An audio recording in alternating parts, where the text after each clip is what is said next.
স্বামীকে ভালো লাগে না, ভালো লাগে পরকীয়া প্রেমিককে। তাই তো স্বামী এবং 2 সন্তান রেখে এই সুন্দরী তরুণী আশা পরকীয়া প্রেমিকের সঙ্গে চলে যায়, রাতের পর রাত কাটায় পরকীয়া প্রেমিকের সঙ্গে। বিয়ের জন্য পরকীয়া প্রেমিককে যখন বলা হয় তখন পরকীয়া প্রেমিক ছলনা করার চেষ্টা করে। ঠিক তখনই এই আশা তার স্বামী এবং 2 সন্তানের আশা ছেড়ে দিয়ে পরকীয়া প্রেমিকের কাছে বিয়ে বসার জন্য তার বাড়িতে গিয়ে বিয়ের দাবিতে অনশন করে। যখন আশার পরকীয়া প্রেমিক জানতে পারে তার পরকীয়া প্রেমিকে আশা তার বাড়িতে বিয়ের দাবিতে অনশন করছে, ঠিক তখনই সে পালিয়ে যাওয়ার চেষ্টা করে। দর্শক শ্রোতা, এই আশা বলে, যদি আমার প্রেমিক আমাকে বিয়ে না করে তাহলে আমি তার বাড়িতেই জীবন দিয়ে দেব। আমি বলবো, আপনাদের মতো দুশ্চরিত্রা নারীদের এই দুনিয়া থেকে বেঁচে থাকার কোনো অধিকার নেই। যারা অন্যের সংসার ধ্বংস করে নিজে ভালো থাকতে চায়, সৃষ্টিকর্তার রহমত কখনো তাদের উপরে থাকে না। আপনাদের মতো নারীদের সাথে এমনটাই হওয়া উচিত। দর্শক শ্রোতা, এই চাঞ্চল্যকর ঘটনাটি ঘটে যায় কুষ্টিয়ায়। স্ক্রিনে যে মহিলাটিকে দেখতে পাচ্ছেন, সুন্দরী তরুণী দুশ্চরিত্রা নারী, যাদের চরিত্র একদমই খারাপ, জন্তু জানোয়ারের মতো। দর্শক শ্রোতা, এই মহিলার দীর্ঘ অনেক বছর আগে পারিবারিকভাবে বিয়ে হয়। সংসার জীবনে তার 2টি ছেলে সন্তান আছে। 2টি সন্তান হওয়ার পরবর্তীতে তার স্বামী তাকে বিশ্বাস করে যে আমার স্ত্রী 2টি ছেলে সন্তান হওয়ার পরে কখনো অন্য পুরুষে আসক্ত হতে পারে না। কিন্তু আমরা হয়তো বা ভুলে যাই যে একজন দুশ্চরিত্রা নারী শেষ বয়সে হলেও সে তার ওই সমস্ত কাজ করবে অন্য পুরুষের সাথে সুযোগ পেলে, এটাই স্বাভাবিক। দর্শক শ্রোতা, এই নারী তার 2 সন্তানকে নিয়ে ট্রেনে চড়ে কোথাও যাচ্ছিল।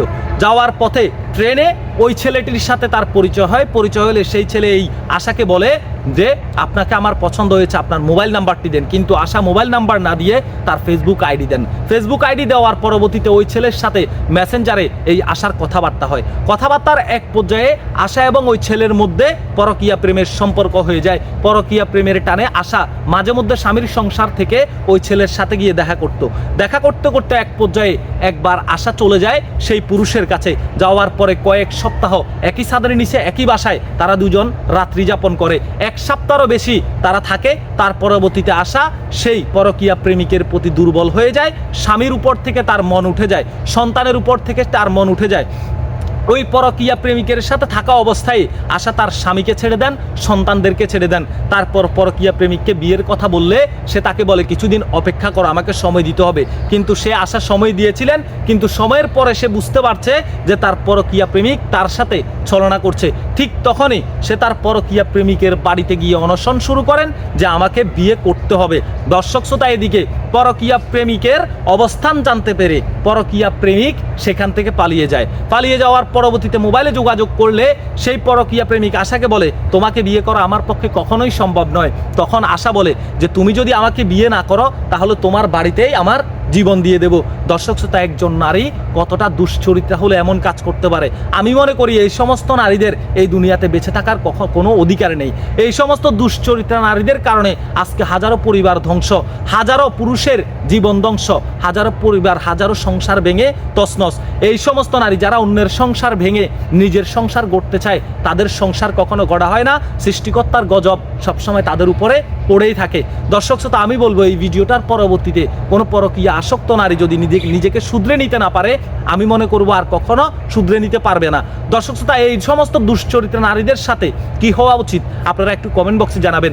এই নারীকে কি ওই পরকীয়া প্রেমিক বিয়ে করা উচিত কিনা সেটা আপনারা কমেন্ট বক্সে জানাবেন। আর একটা কথা বলবো, এই মহিলাটিকে ফিরানোর জন্য তার 2টি সন্তান অজরে কাঁদছেন, খাওয়া দাওয়া ছেড়ে দিয়েছেন শুধুমাত্র মাকে ফিরে পাওয়ার জন্য। কিন্তু পাষণ্ড মা পরকীয়া প্রেমিকের প্রতি এতটাই আসক্ত হয়েছেন যে 10 মাস 10 দিন গর্ভে ধারণ করা 2টি সন্তানের কথা সে ভুলে গেছেন, স্বামীর সংসারের কথা সে ভুলে গেছেন।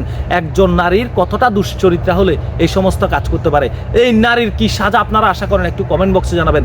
বাংলাদেশে যতদিন পর্যন্ত পরকীয়া দমন আইনে আইন তৈরি হবে না, ততদিন পর্যন্ত এই সমস্ত খারাপ চরিত্রের নারীরা, দুশ্চরিত্রা নারীরা কখনো ঠিক হবে না। ভালো থাকবেন, সুস্থ থাকবেন। আল্লাহ হাফেজ। আপনাদের ব্যক্তিগত মতামত কমেন্ট বক্সে জানাবেন।